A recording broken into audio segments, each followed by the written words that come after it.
దామగుండంలో జరుగుతున్న ప్రకృతి విధ్వంసం పైన కార్యకర్తలందరూ అంటే ప్రకృతికి సంబంధించిన కార్యకర్తలు ఎవరైతే ఇందిరా పార్క్ దగ్గర అంటే అందరూ ఒక పెద్ద మొత్తంలో గుమిగూడి ఇందిరా పార్క్ మొత్తం వాళ్ళ నిరసనతో దద్దరిల్లుతుందని చెప్పొచ్చు. ప్రముఖ సామాజిక కార్యకర్త తులసి చంద్ గారు కూడా ఉన్నారు, వారితో కూడా మాట్లాడే ప్రయత్నం చేద్దాం. అసలు ఏం జరుగుతుంది? నమస్తే తులసి చంద్ గారు, నమస్తే. ఒక్కసారి చెప్పే ప్రయత్నం చేయండి అక్క, అసలు ఏం జరుగుతుంది దామగుండంలో? ఇది కొత్త విషయం కాదు. మీ పేరేంటి? సద్దాం గారు. కొత్త విషయం ఏం కాదు. ఇది 2007 నుంచి అప్పుడు పునాదులు పడ్డా, అంటే పునాదులు అంటే ఇంకా శంకుస్థాపన జరగలేదు, అప్పుడు నేవీ అధికారులు దీన్ని ఐడెంటిఫై చేశారు. అప్పటి నుంచి ఇది లోకల్గా మాత్రమే చర్చలో ఉంది.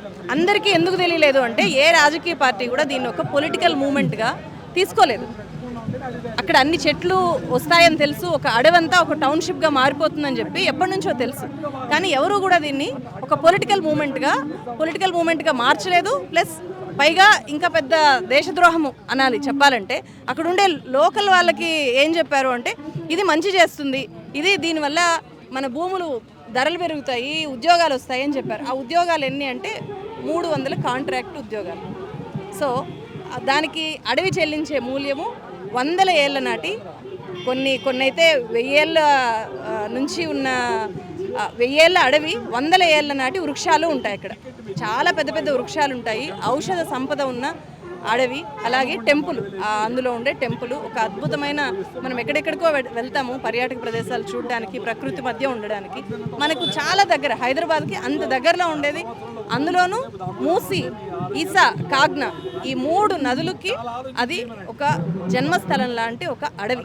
సో అలాంటి అడవి మనకు హైదరాబాద్ పక్కన పోతోంది అని చెప్పి మనకు లేట్గా తెలియడం అనేది అత్యంత దురదృష్టకరమైన విషయం. ఇక్కడ ఎందుకు ఇంత లేట్గా తెలిసింది? ఎందుకంటే ఈరోజు మీరు మన తొలి వెలుగు తరఫున వస్తున్నారు. మన దాకా జర్నలిస్టులుగా మీరు కానీ నేను కానీ మనలాంటి వాళ్ళం మన దాకా ఈ విషయం వస్తే తెలుస్తుంది. కానీ అట్లా రానివ్వకుండా చేశాయి పొలిటికల్ పార్టీలు. అక్కడున్న వాళ్ళు డైరెక్ట్ స్టేక్ హోల్డర్స్ని మిస్లీడ్ చేయడం ద్వారా ఈ విషయం అనేది చాలా ఆలస్యంగా అందరికీ తెలిసింది. సో ఇక్కడ ఇప్పుడు ఉద్యమం చేస్తున్న వాళ్ళు కూడా అక్కడ ఉండే డైరెక్ట్గా ఉండేవాళ్ళు, వాళ్ళకి అంత వాయిస్ లేదు. హైదరాబాద్లో ఉండే జర్నలిస్టులను అప్రోచ్ అవ్వడం తెలీదు, పెద్ద పెద్ద వాళ్ళని అప్రోచ్ అవ్వడం తెలీదు. వాళ్ళు తేరుకునే లోపే భూమి బదిలీ కూడా జరిగిపోయింది. సో ఇప్పుడు మొత్తం 2900 ఎకరాల భూమిని, అది గతంలో ఎండోమెంట్ ల్యాండ్గా ఉండేది, 2713 ఎకరాల ఎండోమెంట్ ల్యాండ్.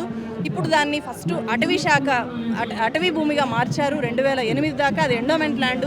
అక్కడున్న రామలింగేశ్వర స్వామి టెంపుల్ ల్యాండ్, అది ఫస్ట్ దాన్ని అటవీ భూమిగా మార్చారు. ఆ తర్వాత నేవీ అధికారులకి అప్పగించారు.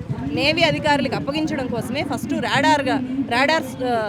రాడార్ కేంద్రంగా ఫస్ట్ అది ఐడెంటిఫై అయిన తర్వాత డైరెక్ట్గా ఎండోమెంట్ ల్యాండ్ తీసుకోలేం కాబట్టి ప్రజలు మా భూములు గుడి భూములు తీసుకుంటారు అని అంటారు కాబట్టి, లేకపోతే టెక్నికల్గా చట్టంలో కూడా ఎండోమెంట్ ల్యాండ్ ఒక ప్రాజెక్టుకి ఇవ్వకుండా అటవీ భూమిగా మార్చారు.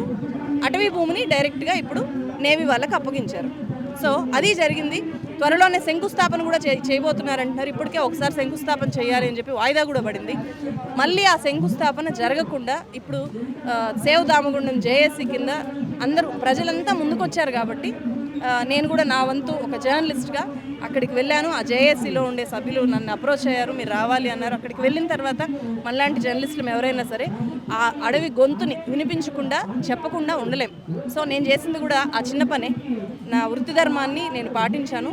అంతకీ ఇంకొక అడుగు ముందుకేసి అది అందరితో సరిపోదు. ఎందుకంటే ఎవరో ఒకరు మూమెంట్ చేస్తుంటే వాళ్ళు క్యారీ చేస్తారులే, మన ప్రయత్నం మనం చేశామని అనుకుంటాం. కానీ ఇక్కడ ఎవరూ లేరు కాబట్టి ఇంకొక అడుగు ముందుకేసి ఈరోజు ఆందోళన చేద్దాము అని అనుకున్నాము. దానికి జేఏసీ వాళ్ళు, అక్కడ ఫైట్ చేస్తున్న సత్యానంద స్వామి గారు, వీళ్ళందరూ కలిసి వచ్చారు.